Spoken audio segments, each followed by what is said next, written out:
Hi, this is Krishna. In this video, I'm going to talk about MipMaps.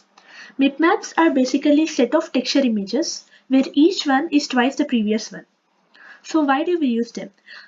When the objects are far away, as they produce very few fragments, OpenGL will feel it difficult to load right color for its fragment from its texture.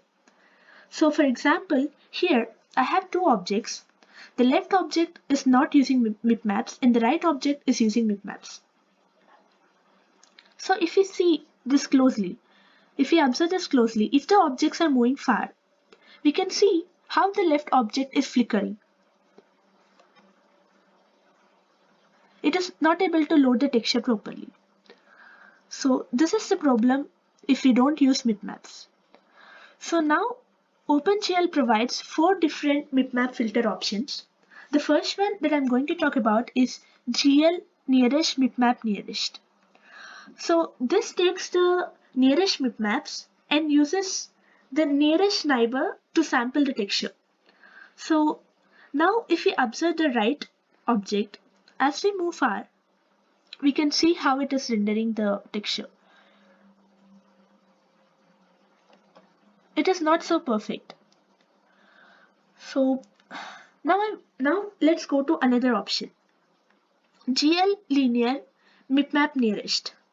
It takes the nearest MipMap and samples the texture using linear interpolation.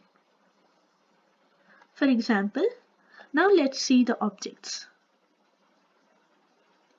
Yes, this right object is better than the previous option.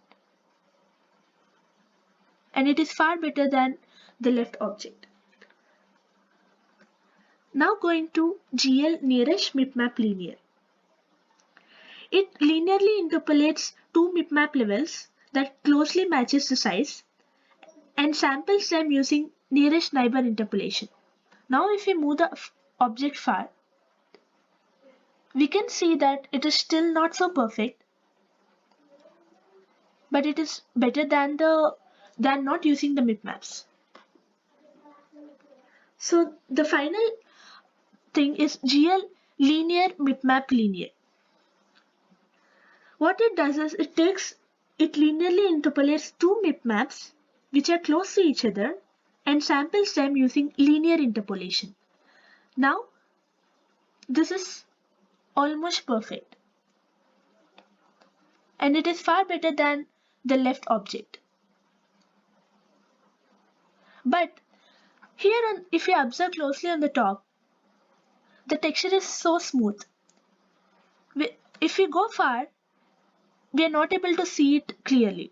So to address this issue, we use anisotropic filtering. So the only sample area we have in MipMaps are squares. But we have a way to resample the MipMaps not only uniformly, and that is achieved by using anisotropic filtering. It takes several samples from several MipMaps to approximate the shape. Now if I go to anisotropic sampling, we can see that on the top of the right cylinder, the texture is clear even if we go far.